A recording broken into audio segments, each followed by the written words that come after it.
difference between players and coaches at times, I guess. And it makes sense, right? Because this is actually, as we saw in the points of the match earlier on, this is a really important win. As KT, this is basically a must-win to really stay on the comfortable side of being able to make playoffs. Whereas for Afreeca, they're getting to must-win territory, right? Like, they're getting to the point where if they keep dropping series like this, playoffs just completely not gonna happen anymore. And there's still quite a lot to play in round 2, so it's not a place you want to be in. KT Rolster, of course, betting the Seraphine on blue side, not surprising whatsoever. As we do see, well, you know, banning a 0 against Dove is, I don't think we even need to make jokes about it. It's fairly obvious why why that is happening. His name is a bird. Yes. Yes. And he also likes to play the bird. Yes. He named himself Dove because of the bird. Yeah, so that's a good, you know, that's as good as it gets. There we go. We got it out of the way. Yeah. Thank you for clarifying. I always love when I'm explaining jokes. Really, you know, really hammers down the point of the joke. Really hammers it home. I like that, personally. As we see the Rel first pick. Rel has dropped a little bit in prio over the course of the last couple of game days. And I think she's still super, super strong. And especially with an Alistar ban, I feel like it's a little bit more comfortable. Because even though as Rel, you're like pretty good into engage because you do provide a lot of peeling as well. Something that Rel's players has looked the best on is when they are going for the engage, right? When they're going for the big plays. And the Kai'Sa will get picked up here. Kai'Sa in isolation, of course, an incredibly strong AD carry, although Rel does have a fairly comfortable matchup against her, especially depending on what is going to get locked in here as AD carry. And wondering what KT want to go for. Traditionally, you'd look in like a jungler here. Basically everything besides Udyr is still open, so you can go a lot of different directions. But instead, it will be the Leona.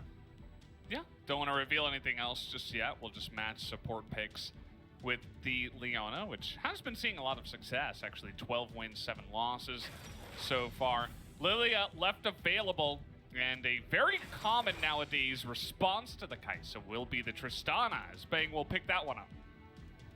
And after game 2 of tonight, if you didn't see it, I would commend you to watch it back. We do get the pickup for the Kayn here from Gideon. So, quick update on that Kayn. Why is it risen to prominence? A couple of reasons. Main one is specifically this matchup into Lilia. Lilia can't really pressure the Kayn early that much, so Kayn can get to a point where he can like relatively comfortable farm up. He can make plays around the map without having to be too afraid to be punished. And you basically hard counter the sleep from Lilia by being able to use your Umbral Trespass. So all of those make Kayn very happy. And Blue Kayn is also in a quite a good spot at the moment, although if Afreeca Freecs get a really strong front line, they can kind of alleviate that. But it does push them into a specific direction. So I get that from KT. Yeah, for sure. And I'm excited to see more and more of it. New picks are always welcome in the LCK. You know, we still could have Syndra up against Victor here in this game because Orianna and Zero are banned. But we'll have to wait and see. So new picks, again, very welcome. Why do you have to mention it, Valdes?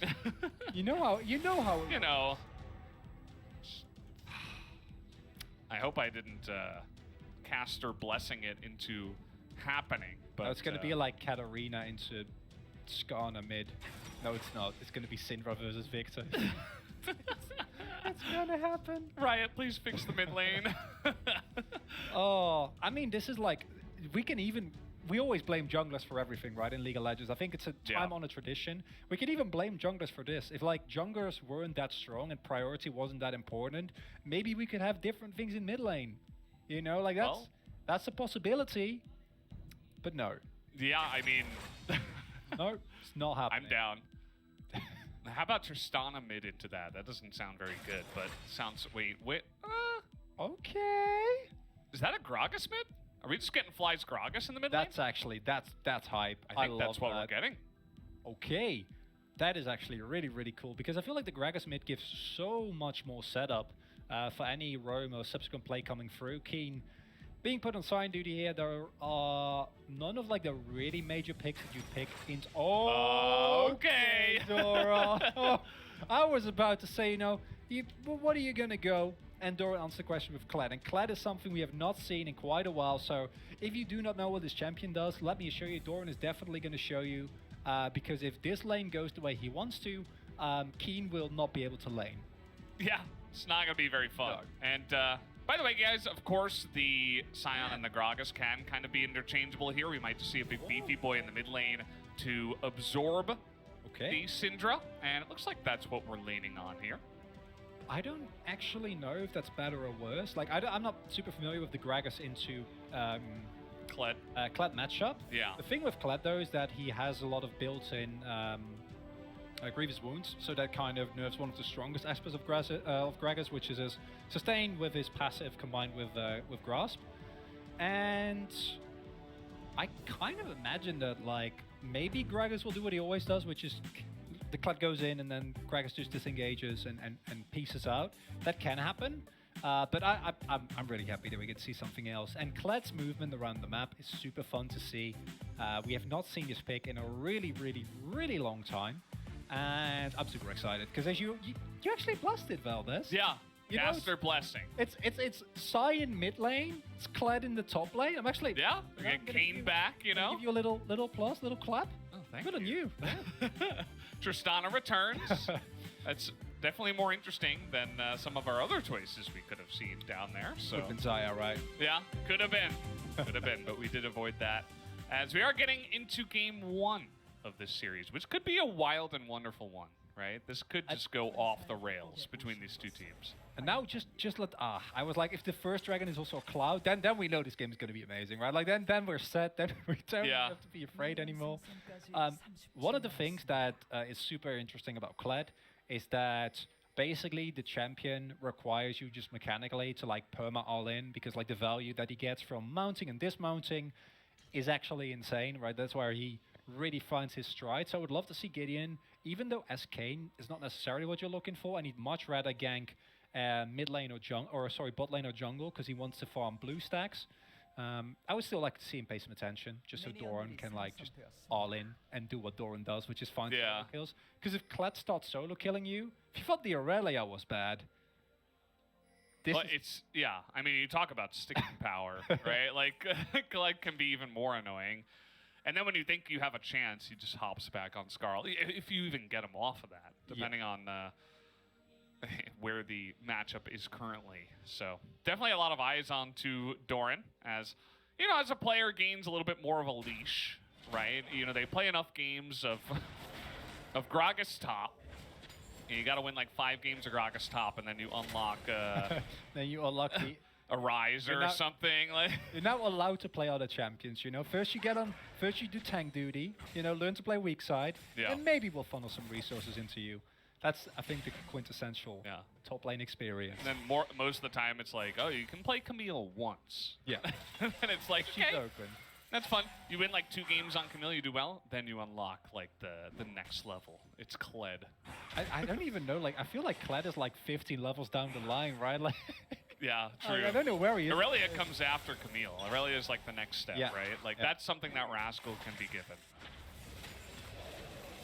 This mid lane is not going to be super fun, I don't believe. I mean, it'll be interesting to see how Fly survives against a lot of the poke as a melee champ, and eventually he'll just kind of get really tanky. You don't survive, you just die and then kill him with Glacial. Oh, there you go. That's the play. Okay. Glacial, of course, really, like, you can also go for Spellbook, but really good in ranged matchups where if you do get set up, right, if Trap ever pays a visit, or you do add a Decimating Smash, which Dove, of course, shouldn't let happen, but mistakes are made sometimes, then you can just basically follow it up. And Sign, especially if you go for something like a Mythic into Tanky Mythic into Titanic, actually does a considerable amount of damage. As Doran, we talked about it a lot. I just keep it on the Kled. It's so fun to see champions that we haven't seen in a long time. Yeah. And that are actually like, this is not like, if it was a Maokai, we wouldn't be nearly as excited. Because like Maokai we also have not seen for a while. But like Maokai top is not, that's not interesting. We don't like that. We don't want to see that. He's got a lot of cool skins, so that's one thing. We always get like maybe a minute or 2 where we just talk about his skins. Talk about which one is best, stuff like that. Keen, it looks like he is going to be going potentially into the AP Gragas here once again. He definitely seems to be one of the guys that is a big fan of that up in the top lane. Even in matchups where we're like, oh, the tank Gragas could be perfect here, and then he just goes AP anyway. So we'll see what kind of build he does commit to. Expectation is just, especially because of the grasp, that he will go for the tank build. But you know, we've seen players kind of play with the expectations before. While Comment is strong, grasp, of course, especially in melee matchups, does provide a lot of additional sustain and skirmishing power.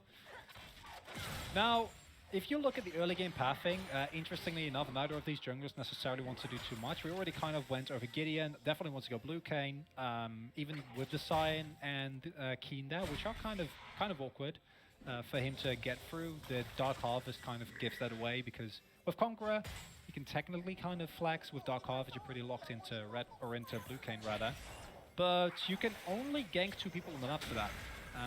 One of them is stealing your Raptors right now. Yeah. That was a quick steal there from Dread.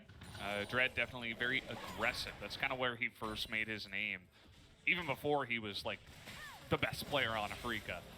When he first joined in and he was subbing in for Spirit, he was kind of like the young mechanical jungler that always got in your face, right? And it's good to see that over time he's just gotten more and more consistent and kind of fleshed out a style a little bit more. Oh, the bait.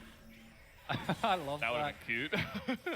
Imagine, you know, you're Kane, you see the Dare in the jungle, you're like, okay, and then all of a sudden you get hit by like a giant or that. I guess in this case it's an axe. What Generally is it's a hammer. What is Scion? This is actually, so this is great because I haven't really, like, I'm a huge lore nerd. Oh, perfect. We needed one of those because none of us are. I haven't really gotten the opportunity to really delve into this. Perfect. But if I remember correctly, because Scion, of course, is like, has gone through a couple of iterations. He is the, like, basically a Frankenstein of, like, the greatest warriors that they had, and, like a couple of really scary generals and whatnot. And then he's just basically built to be this never-ending, insane war machine. An unmoving tower of flesh and devastation, which I think he embodies fairly well. So he's like a construct? Yeah. Kind of? Okay. I'd say so, yeah. Maybe like a golem-esque, right? Like what? A golem. Oh, okay. Yeah. Oh, golem-esque. Yeah, not golem. Yeah, I was like, what? No. Sorry for the confusion. That's on me. He kind of reminds me of, I know you said you played WoW in the past. It kind of reminds me of Thaddeus from Classic. Yeah, that's, Max. yeah, exactly. Yeah. It's very similar. That's kind of what you're looking for, right? Like a bit of a spooky necromancer. And, you know, I was thinking maybe we could have some action so we could actually intersperse the lore with action. That's not happening. We don't do that here in the LCK. Sometimes we just want to have happy little games where we can talk about science lore. Yeah. Right now we're just kind of having happy little jungle invades, and that's about it, right? Just a little bit. I was talking about mid matchups, by the way, when the stat came up that it's been 700 days. It was mid tank Scion into Lissandra. So we're better than that now. we've taken it a step away from that at least. Long ago. Oh man. The thing with, like, Lissandra's one of those picks where you're like, on paper she's good, and then you realize that there's basically like no assassins in the meta, and then her value's just like, You know, she got nerfed repeatedly. She's not great. Couple of takeaways though, even though there is not a lot happening in regards to actual objectives and whatnot. First and foremost, no clouds for this game. Hey! Happy collab, we did it again. Dora needs to be careful, but he spots Lilia, and this is also the type of situation that, interestingly enough, Kled loves.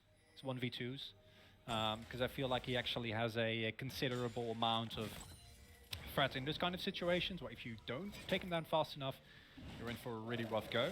And then we see CS leads creeping up in the mid lane, which is expected considering the matchup. I think you already pointed it out very well earlier on.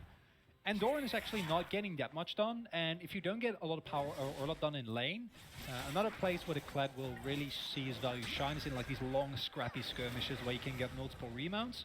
And with the ultimate, aptly named Charge, I expect to see those at some point in time. So while we're... okay, wait. Yeah, looks like we're just gonna exchange reds. I got a message from Achilleos. He says, Mal, you've missed a very key thing about Scion. He killed Jarvan the first. Oh, there we go. So we have Jarvan the fourth in this game. You very guys, happy about that. You guys might know him. He's the Prince. He has got the flag. He's now played mostly in the support role. But have you heard the theory that current Jarvan the fourth is actually LeBlanc?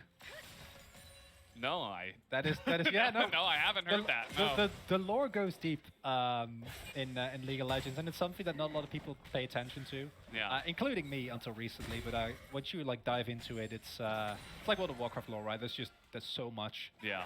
Once you heard the MMO was coming out, that's when you were like, yeah, that's oh yeah. I gotta brush up on my lore. I gotta know what's happening. And you know, like at that point, I knew I was going to be casting LCK, and I was like, I know this.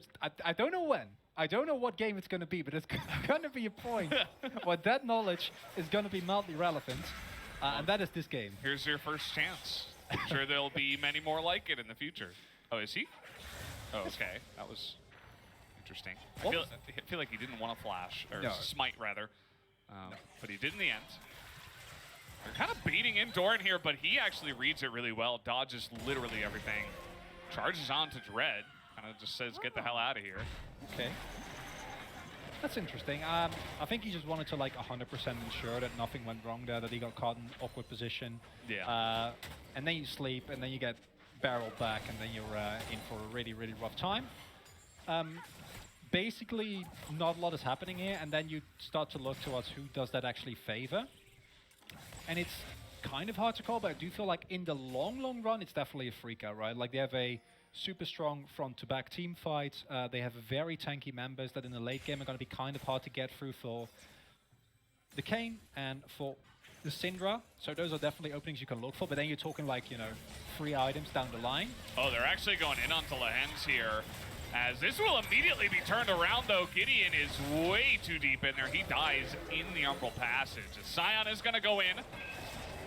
Misses that push forward, but will hit the knockup, and the follow-up damage might just be enough, and it will, in fact. Fly picks up that second kill down in the bottom side. A great conversion as Dove, he's just pushing mid.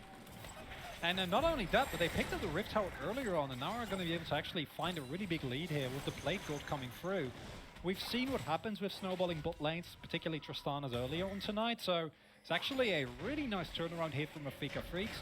But, you know, Afreeca friends, we've seen this one before. Now what they need to do is actually go from here and actually turn it into more, right? If they can get a second Drake, then I feel like they're actually in a super, super comfortable position because they don't really need to do anything.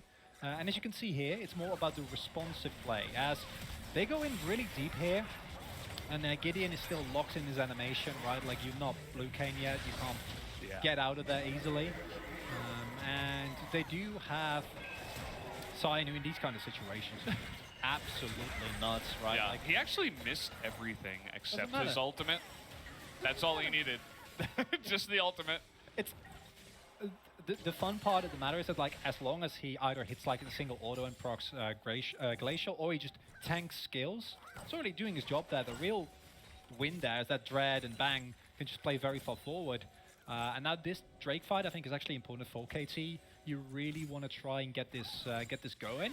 And it's kind of interesting that this Kled pick that we were really excited about has not really contributed anything this far.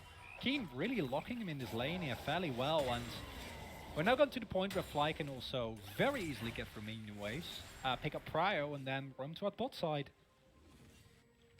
Yeah. Never mind. All he has to do is show his face, right? As you said, he doesn't even have to use his abilities. just walks on down, and then immediately KT are just all recalling. And Skarl goes for a bit of a run, and that lane that we were expecting some fun from the Kled has just been a lot of farming. It's really just been the lane where there's been the most farming done, in fact. Dove does have the most CS in the game, partially because he did not teleport down to the bottom side to try to help out in the gank. And this Drake should be Afreeca's, although KT are sticking around. Thinking about getting in there, they have the Kled looking to come on in. Gideon will have to flash away.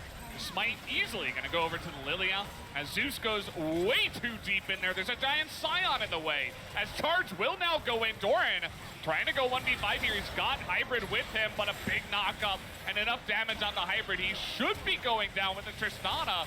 Looking for the kill, but he will teleport the Kayn into that backline. But still, this is going to be a great win in the team fight, going the way of Afreeca. Dove desperately trying to turn this one around. We might have a unofficial ace in this case. No, Dove is just going to flash away. And in goes Dread. Actually misses that one. Has the stopwatch. And now Keen desperately trying to get that kill with the barrel, and he will just barely. What an extended trade that just goes effortlessly so far in Afreeca's direction. And Afreeca, not only do they have the confidence to go for the Drake there, which I love, because this is traditionally where they've been the strongest throughout basically the entire split, right? They set up this Drake really, really well. And I don't think that you can really just walk up towards this pit here with the amount of frontline and engagement that's available. And KT realizes that. This is where you should back off. And this is where you should let Zeus just die. But instead, they kind of go for this semi, we're going to fight, we're not going to fight. If you're a Fed Clap, maybe you can get away with this, but Lahans finds a really good re-engage, which keeps both Hybrid and Doran very active in a very negative way for KT. And then your Gideon can't really get out there. There's not a lot you can do at this point in time, and this is really bad. 5v5 teamfights are not what you want with the comp of KT, right? You want skirmishes, you want to like blow someone up in the side lane and then have Kled come over and then kill someone that way and let that be the end of it. Instead, it's a 4-5v5, and now this composition is getting ahead early. Yeah, the comp here for Afreeca when it gets ahead like this is going to be pretty insane. I mean, Gragas is really fed, has gone tank, of course, has the Scion on the front line. Their front line is just gigantic. They have Rel on top of it, and then you have Tristana that's just going to be a wrecking ball in the late game, who's already picked up, you know, 2 kills, 4 assists, doing very nicely down there. The farm slightly behind the Kai'Sa, but this is just a fantastic start for what they have. And all these tanks are also going to be really annoying for Dove to deal with. Dove got so much value in that fight with the Scatter the Weeks, and he stayed alive for so long, but at the end of the day, I think he didn't even get one kill. I mean, you can see it right there. He didn't get any kills. And, I can confirm. It was thanks, Chronicler. That's why I need you. Yeah, no, of course. I wasn't sure, but I'm happy to help. Yeah, I mean, he did so much, but at the same time, you've got 3 tanks that just absorb so much damage from the Syndra. He doesn't usually do very well into that, as this is just doomed. Hybrid is in so much trouble, tries to trade it back, but he's just dead. When you get a track repelled like that with the Tristana and you're a Kai'Sa with no flash, you're basically dead. It's, I think, disgusting is the right word for it, because like there's just nothing you can do, right? Besides not being there as Hybrid. Really, really well played thus far from Afreeca here, who, with the composition, what I'm not necessarily expecting to like find an elite, because as I said, I think if you just get to an even footing at like 25 minutes with this comp, you're super happy. Yeah. And maybe, you know, we were joking around a lot about those 15 minutes as they go in on Keen. This is interesting. Keen gonna get caught out here. He does use that barrel, but just gets smited to death. Smoked down. And the Leona, I believe, was seen by Dread going up to the top side, which has made that all the more interesting. But we'll see how this fight starts here. Hybrid just kind of gets caught backing. You call it the fight. I don't know if it qualifies for that. And yeah, as you see, like we see the pings go down. Actually, yeah, I'm not 100% sure if they knew from the get-go or if Keen knew rather. Maybe not. I would have liked to see the vision of Lilia. Yeah. Because Leona was just going in the bush as Lilia was entering the jungle. So maybe she got in the bush, and so she just barely avoided that vision. And the problem with this is I don't know if you want to do that Hybrid. No. A little bit enthusiastic there. I think the key thing here is that there is a big shutdown going over to Gideon, and Gideon is one of the few win conditions I can still see here for KT. Because as KT, if you can still win a team fight here, if you start off and find Bang, right? Because like, yes, Bang has an amazing front line. He shouldn't get caught. But against a Shadow Assassin Kayn, Kai'Sa that can assist him dive in from the back line, as well as maybe a Doran that can find a charge from a flanking position. This is very much a composition where if Bang dies, like your only damage is Lilia, which is not it. On the other hand, Valdez, I seem to recall a game earlier tonight where I said like the win condition is catching Tristana. Yeah. And I think we'll remember how that won. Yeah, you need a specific comp like you mentioned. Like there are pieces from KT's comp that have the ability. Specifically in that series, Genji didn't have many pieces or things that could get into that backline. We're gonna have another big dragon fight, and you can see that KT are not willing to back down. They're ready to get in there. All 5 members grouping up. They don't want to give over even one Mountain Drake to the super tanky team. As a Scatter of the Week on a fly does about 0 damage. And it doesn't look like KT will find an entrance into this one. They're just going to go ahead and back away. And that one Mountain Drake even is going to be so huge for the side of Afreeca. Because your one win condition is finding Tristana and blowing her up, right? Like, I don't think you have the front-to-back teamfight damage to get through this front line and also deal with Tristana, right? You're just going to lose out in terms of sheer DPS. And your champions are not really tank killers, right? Like Shadow Assassin Kayn, definitely not great at it. I think the only one who does decent is Kled and Kai'Sa, but can't really rely on them. And then you're in a situation where Mountain Drake is gonna directly make that harder for you. And normally I'd say, okay, this is Afreeca, right? Like we've seen them in good positions before and they've had a really rough time. They haven't really been able to actually make it work from here on out.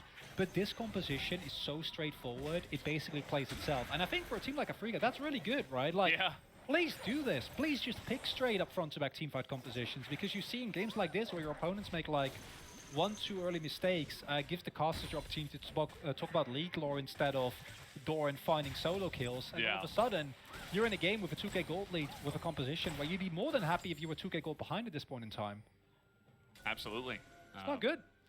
Yeah, it's just that extra step that they've taken in the right direction ahead of KT. And we'll see how they deal with it, right, KT? They're going to find Keen down here on the bottom side, pulled in with a bear trap on the rope. In they go. The Umbral Passage, a really nice cast to get them both away from him. And now Keen is almost on the hunt. As KT re-engaging here, thinking about it at least, as Keen will dodge even more poke out of that Shadow Assassin Keen, and he'll be fine. And you see the immediate response from Afreeca as well. They see that the play is being made on the bot side of the map. They immediately invade the top side jungle and set up more control over that dragon. Baron. What is really interesting is that Keen goes for the teleport here, because while it does allow you to get prio on the lane and like set up a pressure point there, I feel like he's in a situation where his teleport is super valuable for like setting up big flanks, or possibly looking for some side lane pressure. Although I guess into a Kled, like you're never going to be looking for side lanes as Doran. They go again. Okay, round 2, Electric Boogaloo? No, never mind. Not this time. It's not the sequel we were hoping for. No. You know, that series is actually pretty good. I watched it when I was younger.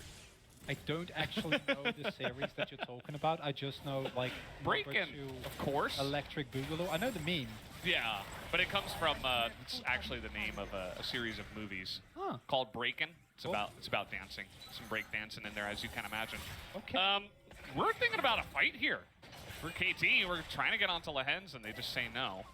Gonna put on the horse's clothes, as the Rel does, and he'll be super tanky. No problems there. Afreeca really just biding their time. You can see that even when KT are like trying to force a fight, Afreeca are like, nah. We're not in the perfect position. We'll do better with more Mountain Drakes. We'd like to set up a position first. You're the ones that are trying to, force fights. We don't have to take fights on your terms. And the thing is, like, SKT, even if you go for a play, right? Like, say Zeus hits anyone but Bang with a solar flare. Like, what are you going to do? Dread has Zhonya's. If you try and go for a big engage on anyone that isn't Bang, Keen will promptly ultimate, right? Like, splitting the fight. And then you have, like, 2 members that are trying to get through Sai and Gragas with a Tristana with 2 kills and a 2-item spike just hit. Auto-attacking you? It's just... I don't know. Like, I have a really hard time seeing how KT is actually able to find any semblance of control this game. I feel like that window was definitely the early game, and it has not worked out, Feldas. And it's worked out for us, We got to have some fun. We've had some fun, yeah. But not for KT. It's definitely the spirit of the LCK at times. I feel like Sion in competitive is just so crazy. He's really good. He gets so much value. Like, it's just having that much of a beefcake it's just so hard to fight through. Even when you're behind, it's like, well, this is one way to find, to catch people off guard and to have some of the best CC and engage in the game. Like, this just seems really good. Doesn't lose that many lanes.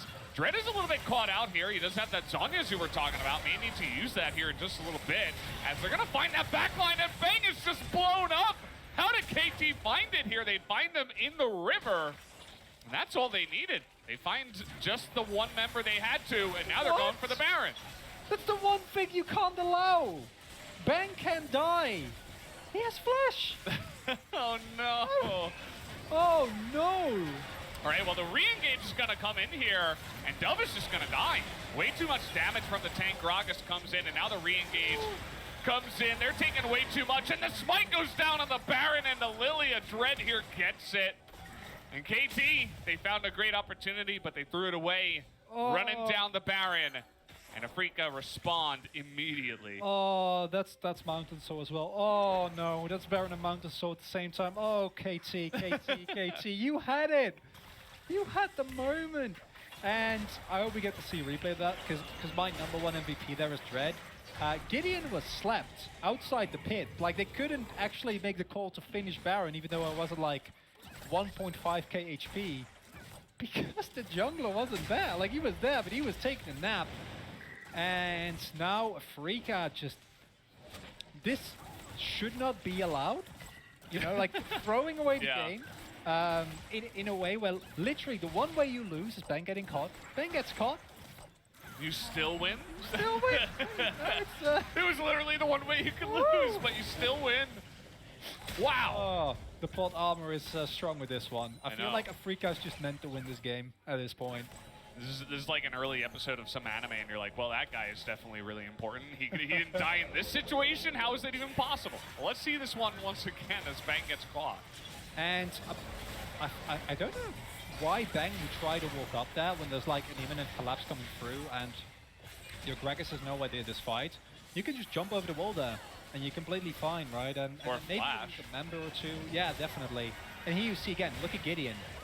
Baron could have been killed here, but you see, they stop actually damaging the Baron, specifically knowing that we can't smite. Like, Gideon is asleep. And then those extra seconds are all that you need here as Afreeca. Yeah. Just shutting him down. The jungle diff makes all the diff. This, I'm never going to say that again, sorry. You know, it's okay. It can't all be winners, Valdez. It happens. All right, we're getting out of the bottom lane as the cast will go wide, but it doesn't seem to matter. Nobody can break through the Mountain Soul at this point in time. Look at Hybrid just desperately trying to matter in this game. This is going to be a huge sleep. 3-man in the backline. Dread just smurfing a bit at the end of this game, just showing off, as we'll end with the Bang triple kill. But definitely a team effort in this one. Afreeca bring the hurt early on in game #1 of this series and make it look really easy. Lahens trying to get that push into the fountain. It doesn't actually work. Oh, man. Doran, he's died the least amount of times, as you would expect from the Kled. Hooray. But he's actually going in. Maybe he wants to cast a curse himself. Okay, he goes down. And that's going to do it. Game #1, 27 minutes in favor of Afreeca in a very